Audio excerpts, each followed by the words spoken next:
Depuis avril 2022, Modou Sène, 21 ans, croupit à la prison de Mbour. Il est accusé par Anna-Missine Faye de viol. Les faits se sont déroulés dans le village de Diokhar, commune de Sandiara, le 10 avril 2022. Anna-Missine, accompagnée de sa cousine Virginie Nawassar, était partie chercher du crottin de cheval. Elle croise une charrette conduite par Modou Sène et son cousin Daouda Sène. La fille explique que les deux garçons l'ont interpellée et Modou Sène a voulu entretenir une relation amoureuse avec elle. Elle a refusé, ce qui va lui valoir d'être prise à partie par les deux garçons. Aidé par son cousin, Modou Sène aurait abusé d'elle avant de prendre la fuite.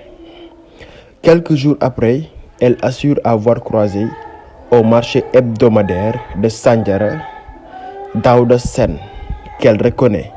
S'ensuit l'arrestation des deux garçons. Anna-Missine Faye a-t-elle confondu la personne qui l'avait violée avec Modou Sène? En tout cas, les débats d'audience sortis à la barre de la chambre criminelle de Mbour ont mis le tribunal dans une posture dubitative. En effet, la description faite par la jeune fille de l'accusé ne concorde pas avec l'aspect de Modou Sène. Elle assure que la personne qui l'avait violée était de teint clair et avait des sillons au visage, alors que l'accusé est noir comme du charbon et il n'a pas de sillons. Mieux, son bourreau lui avait dit qu'il habitait Sandok.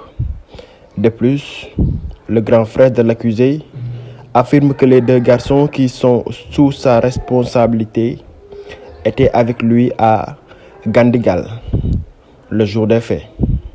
C'est quand ils sont rentrés que 3 jours après, ils ont été arrêtés. Au moment des faits, mon frère se trouvait avec moi à Gandigal, témoigne Malick Sène, le grand frère de l'accusé. Un problème d'imputabilité se pose alors, a estimé son avocat, Maître Aboubakri D, qui a demandé l'acquittement de son client, ne serait-ce qu'au bénéfice du doute. Le viol est une infraction extrêmement grave et inacceptable. Il faut être extrêmement prudent.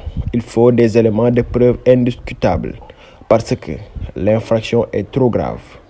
Nous avons tous pu constater que l'accusé ne correspond pas aux caractéristiques décrites par Anna-Missine, défend l'avocat.